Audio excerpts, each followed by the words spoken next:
שקלים. פרק ד' משנה ח' המקדיש נכסים סתם למקדש. So somebody said, all my possessions are to the temple. Or whatever possessions are to the temple. And he didn't specify for specific use. Right. He didn't specify. Yeah, he didn't say for what. Which means that he says that the guy, it's his decision to do with it whatever he wants. Right. Okay?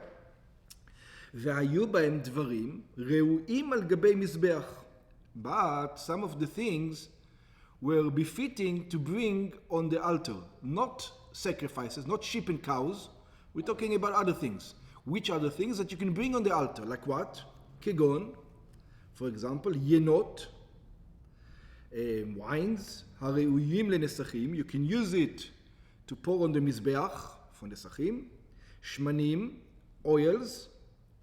ויש מוסיפים במשנה וסלטות הראויים למנחה. Or wheat, that you can use it for the mincha offering. Yeah? All kinds of things that you have used for the mizbeach. ועופות, birds, טורים ובני יונה, whether they're small or they're young. So Rabbi Eliezer says, יימכרו לצורכי אותו המין. It says, since they can be used on the mizbeach, we should treat them like korbanot, like the sheep and the goats. They can be used, so use them for that purpose. לאנשים הצריכים ינות, there's going to be some people who are going to need wine, sell it to them. Some people who need the oil, send it to them. נסחים או עופות לקורבן. Or to sell him the wine and get the money. That's right. But at least it's going to be used.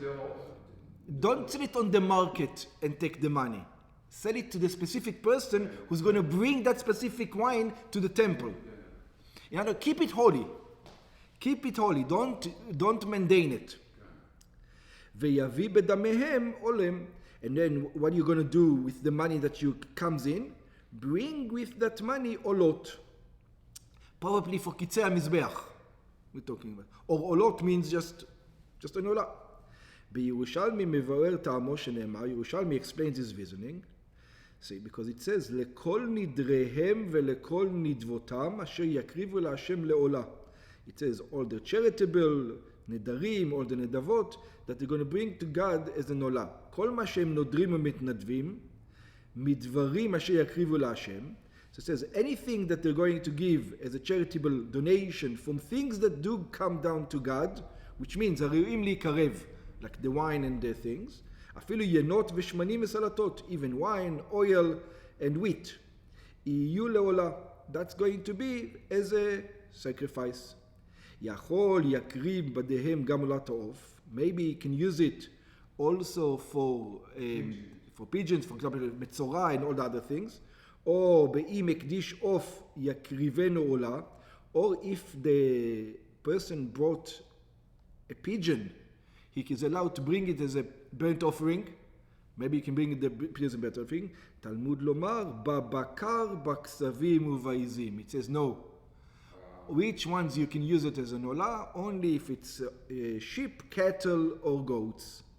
מכאן שאינו מקריב אלא עולות בהמה בלבד. So in other words, the question is, you could have used it anyway. It's yours. So there are some things that the temple can use it. It says you can't use it for that. You have to sell it in order to use it, because the things that the person donate and it goes that the temple is allowed to use are only sheep, cattle, and goats. All the rest, you have to sell it in some way. Try to sell it the best way possible. Don't take it out of mundane. That's right. ושאר נכסים, and all the other things, the things that don't go into mizbeach. I don't know, the guy has bitcoins, whatever. He has gold, silver, whatever. שאר נכסים, donkey. He's got donkeys and camels. Yeah. What do you do with them? ושאר נכסים יפלו לבדק הבית. All these things are going to go to the upkeep of the house. כמו שביארנו במשניות הקודמות, just like we explained in the previous Mishnahs. הרמב"ם כותב בטעם הלכה זו, the Rambam writes the explanation, ומפני מה יקריבו דמי אלו עולות? How come in this money you're going to give burnt offering, ודמי הבהמה התמימה יפלו לבדק הבית, and the money for regular animals are going to go into the bedek habayit. כרבי אליעזר במשנה הקודמת שהלכה כמותו. So we said in the previous Mishnah that Rabbi Eliezer Hamakdish Stam. I remember there was Rabbi Eliezer and Rabbi Yeshua were on one side, and then it was Rabbi Akiva and Rabbi Eliezer was on one side, and Rabbi Yeshua was on the other side, right? In the previous Mishnah. Don't remember. Let's see. But let's see. So he says, what's the difference between the two?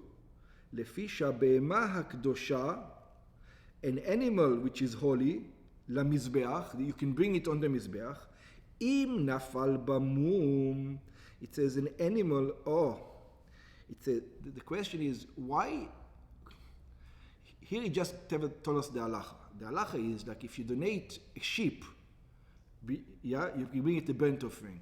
But if you donate wine, you cannot pour it on the mizbeach. So what's the difference? A sheep says, why did the Torah tell you about a sheep that you can bring it, and then when it tells you about wine or wheat, no, that don't do it. What's the difference? The logic difference, the Rambam says. I want to understand. Why did God say it that way? If he doesn't know where the wine comes from. Maybe he doesn't know, but you can say something about the sheep. Maybe I don't know where the sheep comes from. But it's not blemished. Maybe. Oh, exactly. Somehow blemished. Yeah, exactly. The same thing you can say about the wine, you can say about the sheep. So he says, if you tell me it's Gzerat HaKatuv, God decided it, I'll take it. But I can tell you a reason for it also. It's not just because God decided. There's a reason why. So let's see. לפי שהבהמה הקדושה למזבח, because the animal which is holy to the altar, אם נפל במום, let's say it got a blemish after it brought in, יש לה פדיון. You can redeem it. What does it mean you can redeem it? You can take it, and you can sell it on the market and exchange it for another one. But hasolet ve'ayayin, when we come to wheat and the wine, ve'ashemen ve'ofot, and all the other birds, and the oil, shenifsalu, once they became blemished, I don't care what kind of blemished, they're rotten, if somebody touched them, they're not good anymore.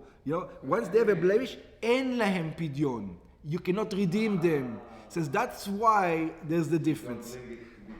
That's right. It says because they might not be able to bring them. שנאמר, because it says, והעמיד את הבהמה לפני הכהן, it says, and you are going to stand the animal in front of the Kohen, והעריך הכהן אותה. And the Kohen is going to give an adjustment of how much it's worth. כל שישנו בכלל העמדה והערכה, יש לו פדיון. Anything like you bring in front of the Kohen, that the statement says, then you can redeem it. וכל שאינו בכלל העמדה והערכה, but all the other objects, like wine, and know that the Kohen does not give a value to it, אין לה פדיון, it cannot be redeemed. הוא מפרש שם הרדב"ז, and the Radbaz explains over there, שדברים שיש להם פדיון, that things that you can redeem, חלה קדושתם על פדיונם, the continuing to be holy, the exchange is holy. ונעשים בהם מצוותם, and the mitzvah is done with them. ולפיכך יפלו דמיהם לבדק הבית. So therefore the money is going to go into the upkeep of the house. אבל דברים שאין להם פדיון, but things that cannot be redeemed, אם יפלו דמיהם לבדק הבית, even if the money is going to go into בדק הבית, לא נעשית בהם מצוותם כלל. There's not a mitzvah at all because it was given, it's not holy anymore. The thing is not holy. It doesn't transfer because it doesn't go to the Kohen. There's no transference of holiness. In other words, you're using the money, but you're not using holy money. It's like taking money from somebody's... The business makes money and it's going into the business. But what if you bring wine? Mm-hmm. The guy brings wine. And what they do? They take this wine and they sell it? I don't understand. What they do? They sell this wine to the guy who needs wine on his sacrifice. ואז הוא יבוא לפני האדם, maybe it's blemished. You can sell it to him. So you before you sell it to him, you find out if it's good, if it's good, it's not. Yeah. So why then can you check before and say, hey, it's good wine, we'll put it on the altar? בגלל שהכהן doesn't עומד אותו, there is not a adjuster on it, he can find the value of it כאילו? מה ההבדל פה? You know what I'm saying? Yeah, let's try to understand. Yeah, let's try to understand. אין להם פדיון. So the Rambam says like this. An animal that got blemished, what are you going to do with this animal? You're going to exchange it, and the next animal became holy. Okay. The wine that got blemished, yeah, that's it. It's out. Even if you can't exchange the wine. Why you can't exchange wine? Technicality. Because God says there's only cattle, sheep, and goats that can be adjusted by the Kohen for prices. This thing cannot be adjusted by the Kohen for prices. There's no adjustment. Could you have done adjustment? Theoretically, you could, but the sentence said not to adjust. I think that's what Rambam is saying. Now let me ask you another question. If a guy could put all his house, you say, oh, all my possession, all my stuff, and he want to say, included my house. Yeah. The house becomes his.